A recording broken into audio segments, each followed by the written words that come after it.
L'ONU a été invitée par la présidence de la République française à participer à ce sommet. Comme à chacun des sommets entre la France et les Africains, je dirais simplement ce que disent les Africains et que j'ai beaucoup entendu dans les couloirs, c'est qu'ils considèrent que cette édition est particulièrement franche et que les sujets sont mis sur la table, sur la réforme du Conseil de sécurité, sur le changement climatique, sur les obligations des uns et des autres.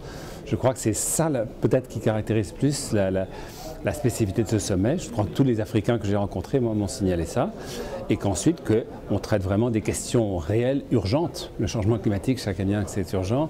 Paix et sécurité en Afrique, c'est urgent. Le changement de la gouvernance mondiale, c'est urgent pour tenir compte de l'émergence du continent africain, bien sûr, mais et des autres pays émergents. Surtout au niveau de ce qui est de l'environnement, nous avons eu une avancée sérieuse. La question du climat et du développement.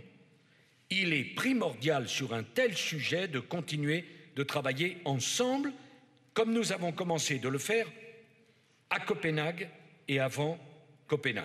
Ensemble, nous avons, la population, les grandes puissances, donc surtout avec l'appui de la France, il ne faut pas le manquer, nous avons pris conscience de ce que nous sommes tous dépendants de notre planète et qu'il faudrait que nous essayions au mieux de la sauver. Je reviens d'Oslo. À Oslo encore, ce fut une nette avancée qui se concrétise ici au niveau de Paris. Voyez-vous, madame. Et donc, je me dis que ça a été positif dans son ensemble pour nous.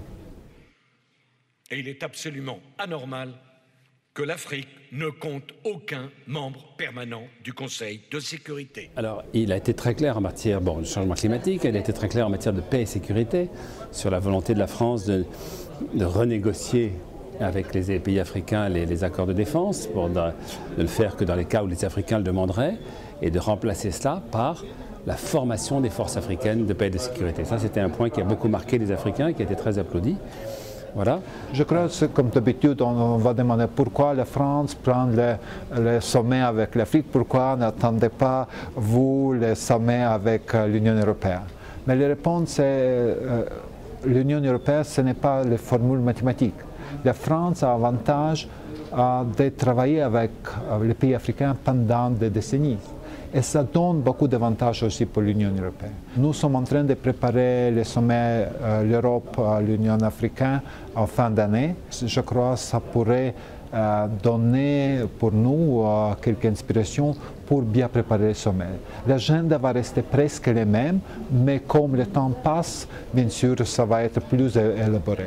C'est vrai que certains Africains sont au départ, on dit, exprimer leur scepticisme, en train de dire qu'ils voulaient voir la valeur ajoutée de ce sommet. Et je crois que là, nous sommes vers la fin du sommet, je crois que la plupart ont bien vu qu'on traitait des vrais enjeux, qu'il y avait un apport. Le commissaire européen a dit que c'était une très bonne préparation pour le sommet Union européenne-Afrique qui aura lieu plus tard en novembre. Donc je crois que, ce que j'entends, la plupart des participants ont vu qu'on a traité des vrais sujets. Alors tout n'est pas résolu, bien entendu, mais au moins on a traité ensemble, collectivement, des vrais sujets.